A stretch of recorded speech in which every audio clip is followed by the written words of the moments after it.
Hello दोस्तों, welcome to my channel Noor classes. आप लोग को पता है कि इस क्लासेस में मैंने शुरू किया है PYQ, वो भी टॉपिक वाइज, जो भी प्रीलिम्स में पूछने वाला है। तो अगर आप लोगों ने तैयारी शुरू की है तो इस क्लासेस को ज़रूर देखें और इस टॉपिक वाइज कर लें, और इसके बाद करंट अफेयर, तो प्रीलिम्स की तैयारी पूरी हो जाएगी। PYQ में टॉपिक वाइज करवाया जा रहा है और यही टॉपिक हैं जो गिने चुने कुछ टॉपिक हैं। आप लोग अगर इसे कर लेते हैं देन आप लोग की टॉपिक्स पूरी कंप्लीट हो जाएगी। देख सकते हैं कि ये सारे टॉपिक्स हैं और ये सारे टॉपिक्स, बस इतने ही टॉपिक हैं, 9 टॉपिक, जिससे आपको क्वेश्चन आने वाला है। तो इस टॉपिक को मैं पढ़ा रही हूँ, जिसका पूरा 20 साल का क्वेश्चन हर एक टॉपिक से मिलेगा आपको इसी चैनल पर। आप लोग धीरे धीरे इस वीडियो को देखते जाएं, नोट्स बनाते जाएं इस चैनल के, ताकि आप लोग के सारे क्वेश्चन क्लियर हो सके। और क्वेश्चन क्लियर होने के बाद आपके जो प्रीलिम्स के एग्जाम के क्वेश्चन हैं वो एक भी नहीं छूटने वाले। तो पहली क्लास में मैंने अपने 23 क्वेश्चन कंप्लीट करवा दिया है। अगर आप लोगों ने नहीं देखा तो जाकर ज़रूर देख लें। और आज मैं क्वेश्चन नंबर 24 से शुरू करने जा रही हूँ, क्लास नंबर 2। ओके, देखिए क्वेश्चन नंबर 23 तक मैंने कंप्लीट करवा दिया है। ठीक है, ये बुक्स मैंने बहुत अच्छे से इसको स्टडी किया है, मैंने पढ़ रखा है। बहुत ही अच्छी बुक है, वो भी एक्सप्लेनेशन के साथ। अगर जो टॉपिक आने वाली है उस टॉपिक को एक्सप्लेनेशन से पढ़ लेते हैं तो हमें और बाहर से कुछ देखने को नहीं मिलेगा वहाँ क्वेश्चन में। तो शुरू करते हैं इसका बिना टाइम वेस्ट करते हुए आपके क्वेश्चन नंबर 24 की तरफ। तो क्वेश्चन नंबर 24 क्या कह रहा है कि निम्नलिखित में से कौन सा जानवर सिंधु घाटी सभ्यता के लोगों को नहीं पता था? कौन सा नहीं पता था? तो वो था घोड़ा, यानी ऑप्शन नंबर डी बिल्कुल राइट हो जाएगा। ओके, इसका एक्सप्लेनेशन थोड़ा सा दिया हुआ है, वो आप लोग देख लीजिए। अब सिंधु घाटी सभ्यता से तो क्वेश्चन आने ही वाला है, ये तो सबको पता है। तो अब आता है क्वेश्चन नंबर 25 में, और 68 BPSC का। आप देख सकते हैं कि यहाँ पे कितने इंपॉर्टेंट क्वेश्चन करवाए जा रहे हैं। आप खुद भी देखें और अपने दोस्तों में शेयर करें, ताकि उनकी भी तैयारी बहुत बेस्ट हो सके और वो आगे अपनी तैयारी को और भी बेहतरीन कर सके। देखिए, प्राचीन काल में गंगा के दक्षिण क्षेत्र को क्या कहा जाता था? आप बताइए क्या कहा जाता था? तो इसे कहा जाता था, इसका नाम जाना जाता था, महाभारत से वर्णित है, इसे कहा जाता था प्राचीन काल में गंगा के दक्षिण क्षेत्र को मगध के नाम से जाना जाता था। लेकिन मगध तो यहाँ कोई ऑप्शन में नहीं है, तो यहाँ होगा ऑप्शन नंबर ई, जो कि बिल्कुल सही हो जाएगा। और क्या नाम से जाना जाता था ये जरूर देख लीजिए, मगध के नाम से जाना जाता था। किसको? तो गंगा के दक्षिण क्षेत्र को। ठीक है, अब आते हैं क्वेश्चन नंबर 26 की तरफ, जो क्या कहना चाह रहा है उसे देखते हैं। क्वेश्चन नंबर 26 कह रहा है कि भारतीय उपमहाद्वीप में लोहे का प्रयोग कब शुरू हुआ था? कब शुरू हुआ था? किसी को पता है? नहीं पता? तो देखिए, ABCD चारों ऑप्शन गलत हैं, इसमें होगा ऑप्शन नंबर ई, उपयुक्त में से कोई नहीं। ठीक है, और कोई नहीं इसलिए होगा क्योंकि यहाँ पे एक्सप्लेनेशन आप लोग देख सकते हैं कि एक्सप्लेनेशन क्या कह रहा है। देखिए, कब शुरू हुआ था? 1000 ईसा पूर्व के बाद प्रारंभ हुआ था, जो हमारे भारत में उपमहाद्वीपों में लोहे का प्रयोग। ठीक है, और ये इसके मतलब साक्ष्य मिले हैं 1500 ईसा पूर्व से इसके साक्ष्य मिले हैं। ठीक है, क्वेश्चन नंबर 27 की तरफ आते हैं। क्वेश्चन नंबर 27 क्या कह रहा है? तो कह रहा है, दूसरी शताब्दी में के आसपास रचित संस्कृत के शिलालेख के अनुसार सुदर्शन झील एक कृत्रिम जलाशय की मरम्मत किसने की थी? किसने की थी? रुद्रदामन ने। ऑप्शन नंबर सी बिल्कुल राइट हो जाएगा। ठीक है, ऑप्शन नंबर डी, इसका एक्सप्लेनेशन जरूर देख लेना आप लोग। ठीक है, देखिए अब आते हैं क्वेश्चन नंबर 28 पे। क्वेश्चन नंबर 28 क्या कह रहा है, जरा उसे ध्यान से पढ़ेंगे। कह रहा है, झांसी के पास देवगढ़ का मंदिर और इलाहाबाद के पास गढ़वा का मंदिर बनी मूर्तियों को किस कला से महत्वपूर्ण अवशेष हैं? आप लोग यकीन नहीं करोगे, यही क्वेश्चन पूछा है 21 BPSC में। रिपीटेड क्वेश्चन है ये, फुल्ली रिपीटेड। ठीक है, फुल्ली रिपीटेड क्वेश्चन है ये, और सेम यही, और ये होगा ऑप्शन नंबर 20 का बिल्कुल राइट आंसर। ठीक है, एक्सप्लेनेशन देख लेते हैं। क्वेश्चन नंबर अब 29 पे आते हैं। विक्रमशिला विश्वविद्यालय किनके द्वारा स्थापित किया गया था? तो ये थे धर्मपाल। ऑप्शन नंबर बी बिल्कुल राइट हो जाएगा। अब आते हैं धर्मपाल के बाद क्वेश्चन नंबर 30 की तरफ, और ये देखिए 67 का री एग्जाम BPSC है। ठीक है, तो प्रथम बौद्ध महासभा कहाँ आयोजित की गई थी? तो ये अपना बिहार राजगिरी में। कहाँ? राजगिरी में। अब देखिए, ये जो चार्ट देख रहे हैं ना आप लोग के जो सामने में चार्ट है, इससे क्वेश्चन हर बार आ रहे हैं, तो आप इसको अच्छे से ध्यान से देख लें, और ध्यान से देखने के बाद इसे नोट्स, इसको कहीं पे नोट्स ज़रूर बना लें। ओके, तो अगर बना सकते हैं तो पॉसिबल हो तो, वरना एक बार अच्छे से पढ़ लें। अब देखिए क्वेश्चन नंबर 31 क्या कह रहा है, किस गुप्त शासक ने अपने बड़े भाई की हत्या कर सत्ता प्राप्त की थी? तो वो कौन था? चंद्रगुप्त द्वितीय, जिसे हम विक्रमादित्य भी कहा जाता है। ठीक है, चंद्रगुप्त द्वितीय को ही विक्रमादित्य भी कहा जाता है।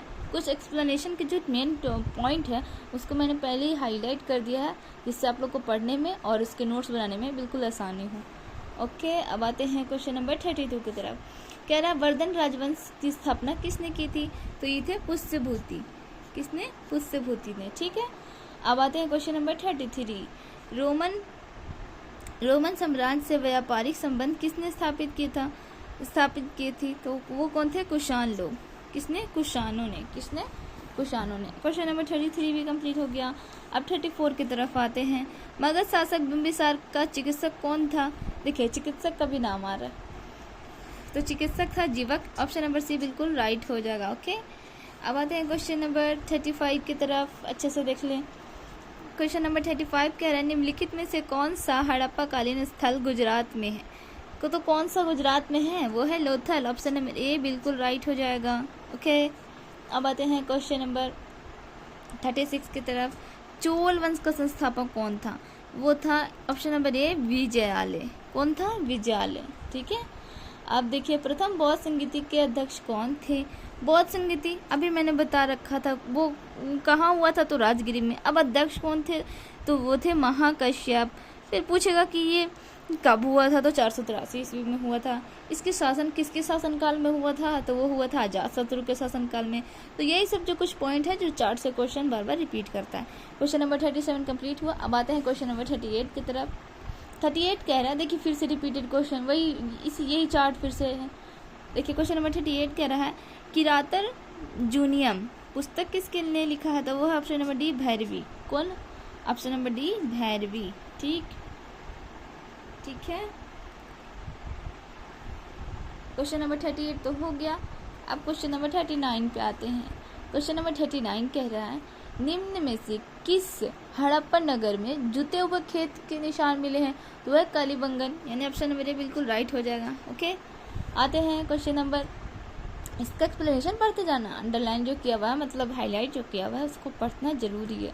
यही आपको वहाँ पे क्वेश्चन को अच्छे से समझ के और उस पर टिक लगाने में आपको मदद करने वाला है। ठीक है, अब आते हैं क्वेश्चन नंबर 40। कह रहा है त्रिरत्न यानी 3 रत्न जैसे सटीक ज्ञान, सच्ची आस्था और सटीक क्रिया निम्न में से किससे संबंधित है? तो वह है जैन धर्म से। ऑप्शन नंबर सी बिल्कुल राइट हो जाएगा। ठीक है, अब देखिए इसका एक्सप्लेनेशन देख सकते हैं आप लोग, और यही क्वेश्चन फिर से आ गया, मतलब इसको देखना अच्छे से है, आप इसको नोट जरूर कर लेंगे।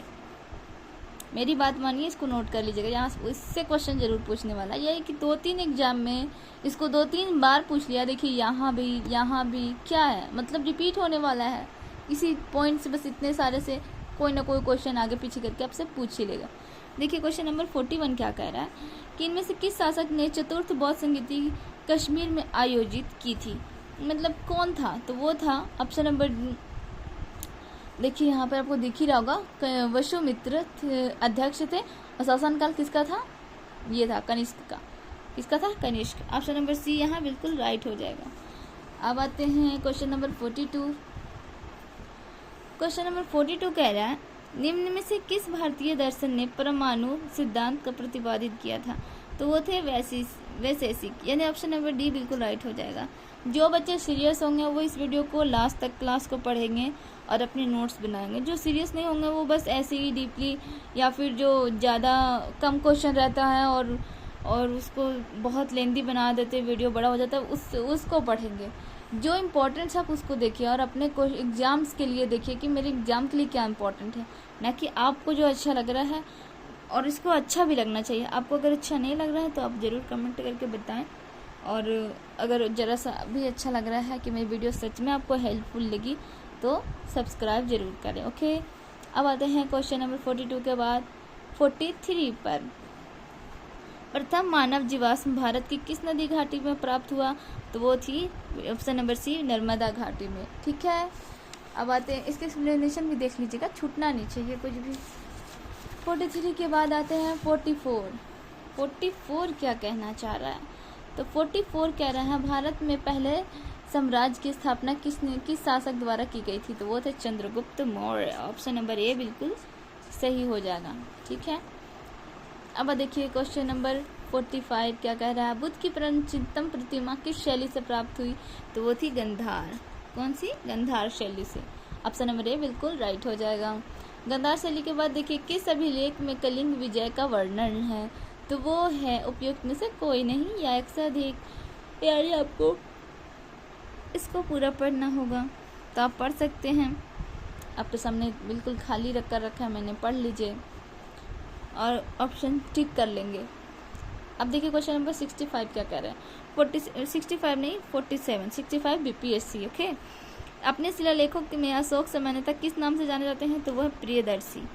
ठीक है, और प्रियदर्शी का मतलब क्या होता है? तो देवों का प्यारा। ठीक है, ये बात को याद रखना है। अब देखिए क्वेश्चन नंबर 48 क्या कह रहा है? क्वेश्चन नंबर 48 कह रहा है कि इनमें से कौन गुप्त काल में औषधि के क्षेत्र में अपने कार्य के लिए जाने जाते थे? तो उपयुक्त में से कोई नहीं, क्योंकि औषधि के जो विज्ञान थे वो थे धन्वंतरी। कौन थे? धन्वंतरी। यानी इसमें से कोई ऑप्शन सही नहीं होगा, तो उपयुक्त में से कोई नहीं। ठीक, अब आते हैं क्वेश्चन नंबर 49 कह रहा है कि निम्नलिखित में से प्राचीन भारत की कौन सी लिपि दाहिने से लिखी जाती है? मैंने पहले ही बता रखा है 71 बीपीएससी में, 70 बीपीएससी में ये क्वेश्चन पूछ रखा है कि पूछ नहीं रखा, मतलब इसका एक्सप्लेनेशन में दिया हुआ था कि खरोष्टी जो लिपि है ना वो दाहिने से बाएं लिखी जाती है। और मैंने अपने पहले क्लास में ये बताया भी है कि ये क्वेश्चन आगे रिपीट हुआ, क्योंकि मैंने बताया कि पहले ही मैंने ये बुक पढ़ रखा है, तो पहले ही बताते जा रही हूँ। तो खरोष्टी लिपि जो है ऑप्शन नंबर सी, जो दाहिने से बाएं की तरफ लिखी जाती है। ठीक है, देखिए क्वेश्चन नंबर 50 देख क्या कहता है? क्वेश्चन नंबर 50 कह रहा है कि निम्नलिखित में से कौन सा बंदरगाह गुप्त काल में उत्तर भारतीय व्यापार के लिए उपयोग किया जाता था? तो वो था ताम्र लिपि। ऑप्शन नंबर बी बिल्कुल राइट हो जाएगा। अब आते हैं, देखिए इसका एक्सप्लेनेशन थोड़ा सा देख लीजिएगा। क्वेश्चन नंबर 50 कंप्लीट हो गया। मैं ज़्यादा लेंदी को क्लासेस नहीं बनाऊंगी, पर मैं जितना क्वेश्चन करवा सकती हूँ अप टू 20 to 25 मिनट उतना तो ज़रूर कराऊंगी। इसमें एक बार आप क्लास पढ़ें तो आपको लगे कि हाँ मैंने PYQ को अच्छा स्कोर किया है। तो देखिए निम्न कथनों में से कौन से कथन सही है? सही खोजना आपको। तो सही तो देखिए 1921 में किया गया था, तो ये बात सही है। वर्तमान में हड़प्पा पाकिस्तान में है, ये भी बात सही है। बाकी दो सही नहीं है, तो इसका क्या होगा? ऑप्शन नंबर ए बिल्कुल राइट हो जाएगा। केवल 1 और 2। ठीक, अब आता है क्वेश्चन नंबर 52 क्या कहना चाहता है? 52 कह रहा है कि निम्नलिखित में से कौन सी नदी सप्तसदेव प्रदेश में समाविष्ट नहीं है? तो वह है साबरमती। ऑप्शन नंबर डी बिल्कुल राइट हो जाएगा।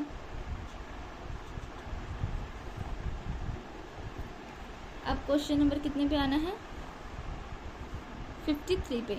कह रहा चंद्रगुप्त मौर्य ने सेल्यूकस को बख्शिश के रूप में क्या दिया था? तो वो दिए थे 500 युद्धक हाथी। यानी ऑप्शन नंबर ए बिल्कुल राइट। ठीक है, इसे भी देखना जरूरी है, देख लेना। अब देखिए क्वेश्चन नंबर 54, वो क्या कहना है?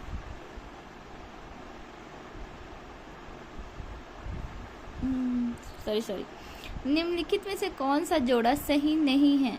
तो आर्यभट्ट की बृहद संहिता सही नहीं है। ऑप्शन नंबर सी बिल्कुल राइट हो जाएगा। ओके, देखिए विग्रह राज 4 ने अजमेर की 2.5 दिन का झोपड़ा का नामक मस्जिद से पहले किसका निर्माण किया था? तो वो थी पहले एक स्कूल। क्या थी? एक स्कूल थी। 2.5 दिन झोपड़ा से पहले वो क्या थी? एक स्कूल थी।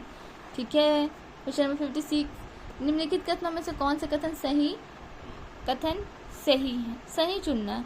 1 2 3 4 चारों सही है। यानी कल्हन का ग्रंथ राजतरंगिणी संस्कृत में है। ओके, इब्न बतूता को दिल्ली का काजी नियुक्त किया गया था। ओके, अब्दुल हामिद लाहौरी का पादशाहनामा शाहजहां के शासनकाल के बारे में है। ठीक है। और अमीर खुसरो सितार का आविष्कारक था, तो वो भी सही है, यानी ऑप्शन नंबर बी बिल्कुल करेक्ट।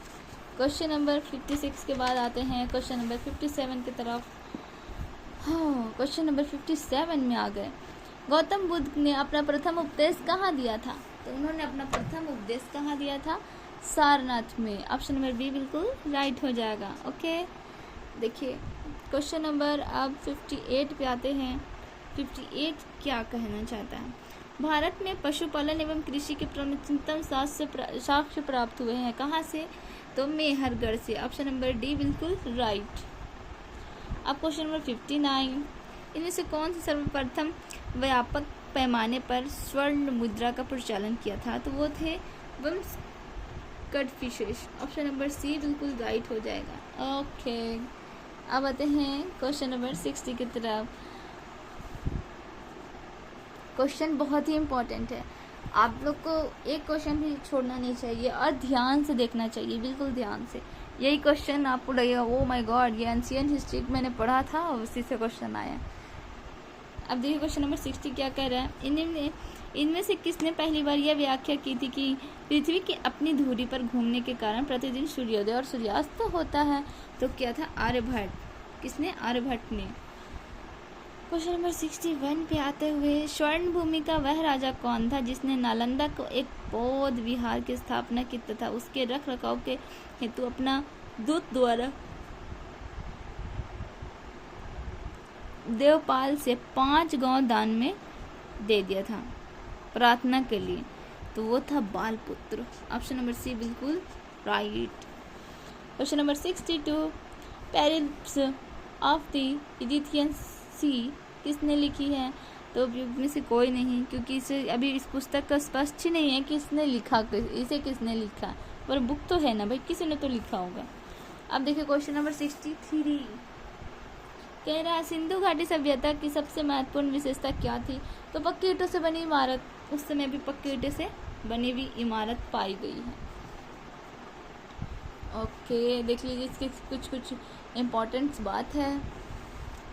63 हो गया। अब आते हैं 64 पे। तो 64 कह रहा है, मेगास्थनीज दूत था। किसका था? सेल्यूकस निकेटर का। ऑप्शन नंबर ए बिल्कुल right.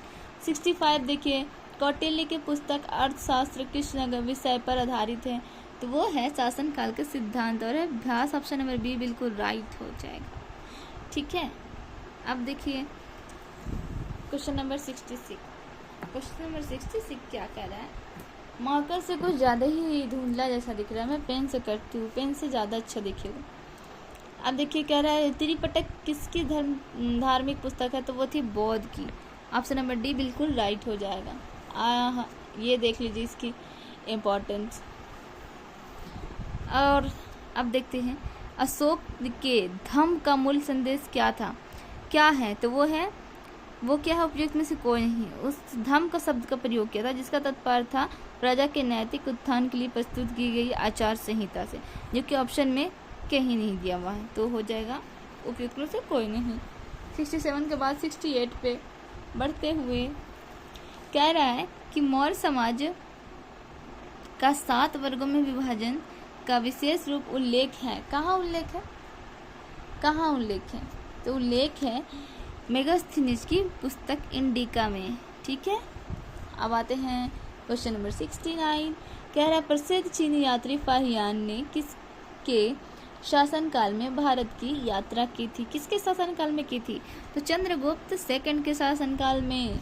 Okay, Fahien Chandragupta second काल में। ठीक है, और हेनसोंग जो थे वो किसके शासनकाल में किए थे? तो हर्ष के शासनकाल में, हर्षवर्धन के। ठीक है, अब क्वेश्चन नंबर 70 कह रहा है कि चोल काल किसके लिए प्रसिद्ध था? तो ग्राम पंचायत के लिए। ऑप्शन नंबर ए बिल्कुल राइट हो जाएगा। अब देखिए क्वेश्चन नंबर 71 कह रहा है, दक्षिण भारत के मंदिरों में आकर्षक द्वार को क्या कहते थे? तो उसे कहा जाता था गोपुरम। क्या कहा जाता? Option number B gopuram. अब क्वेश्चन नंबर 72 की तरफ बढ़ते हुए बिल्कुल अपनी रफ्तार से, ताकि प्रीलिम्स क्लियर हो सके। देखिए 60 से 62 बीपीएससी का है। ठीक है, चीनी यात्री सुंगयुन के ने भारत की यात्रा की थी। ओ माय गॉड, डेट भी पूछ रखा है।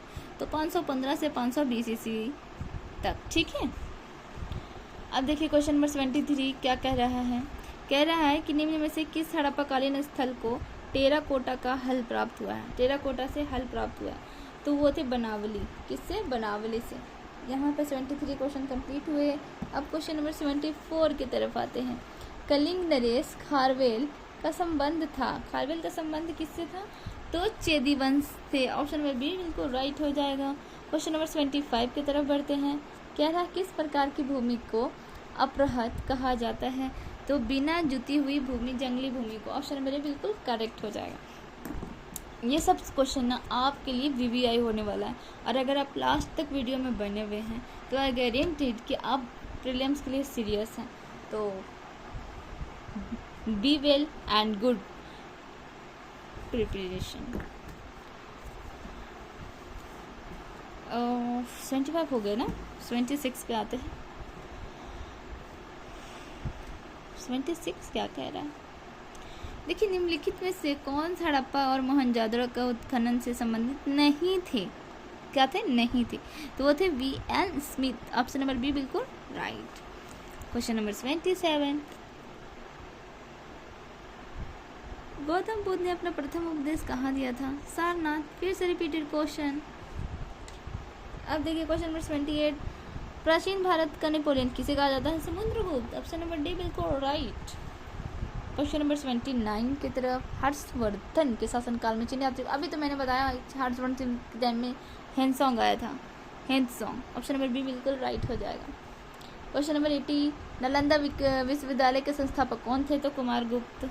कौन थे? कुमारगुप्त। 80 के बाद आते हैं 81। क्या रहा है कि इंडिका के लेखक कौन थे? अपना मेगास्थनीज। इतने बार तो पढ़ रखा है हम लोगों ने। अब देखिए क्वेश्चन नंबर 82 की तरफ आते हैं कि निम्नलिखित में से कौन सा एक हड़प्पा का बंदरगाह है, मतलब हड़प्पा का बंदरगाह है? तो वो है लोथल। ऑप्शन नंबर बी बिल्कुल राइट।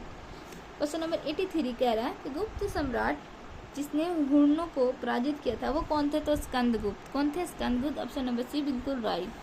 अब आते हैं क्वेश्चन नंबर 84 की तरफ। कलहन की पुस्तक का नाम क्या था?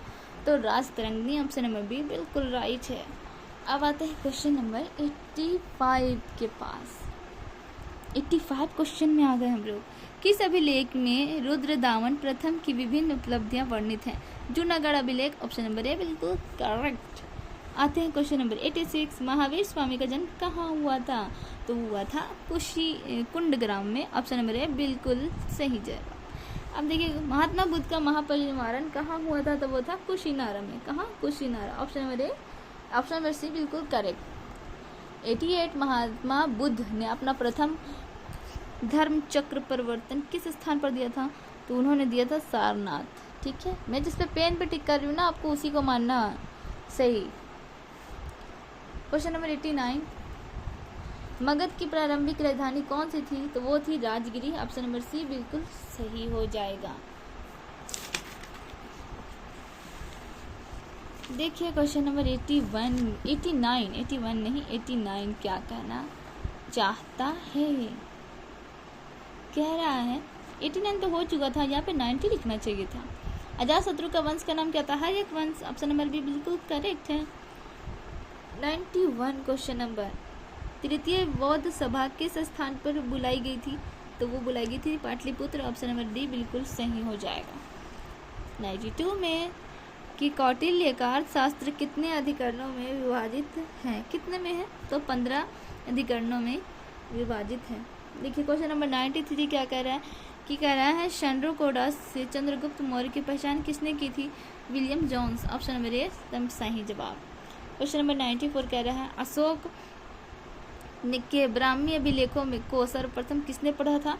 तो वो थे प्रिंसेप ने। किसने? प्रिंसेप। अब क्वेश्चन नंबर 95। अंतिम मौर्य सम्राट था कौन था? बृहद्रथ। ऑप्शन नंबर डी बिल्कुल right. Brihadratha. Option number D बिल्कुल सही जवाब। अब देखिए क्वेश्चन नंबर 96 और ये 47 बीपीएससी का।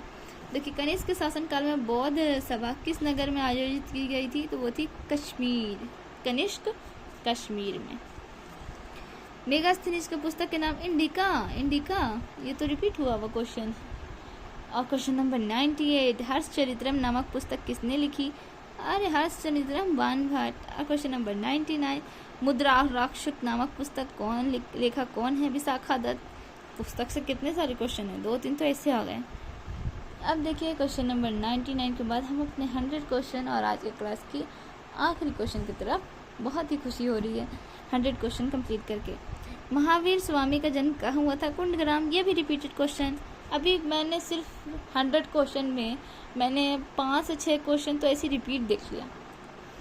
तो अगर आप लोगों ने लास्ट तक वीडियो देखा है, अपनी क्लास को पूरा किया है, तो नोट्स बना लेना। बहुत ही इंपॉर्टेंट क्वेश्चन है, बहुत ही इम्पॉर्टेंट है। VVI है आपके प्रीलिम्स के लिए। और जिस लोगों ने पहली क्लास नहीं देखा वो जाकर ज़रूर देख लें, क्योंकि उसमें बाकी के जो छोटे हुए क्वेश्चन है, क्वेश्चन नंबर 1 से क्वेश्चन नंबर 23 तक वहाँ पे कंप्लीट करवाया गया है। और आखिरी इम्पॉर्टेंट बात, अगर आपको पसंद आई तो सब्सक्राइब करें एंड अपने दोस्तों के साथ शेयर करें। ओके, मिलते हैं नेक्स्ट क्लास में और एंशिएंट हिस्ट्री की टॉपिक्स को कंप्लीट करेंगे। कल पूरा एंड कर देंगे। ओके, ठीक है, बाय बाय।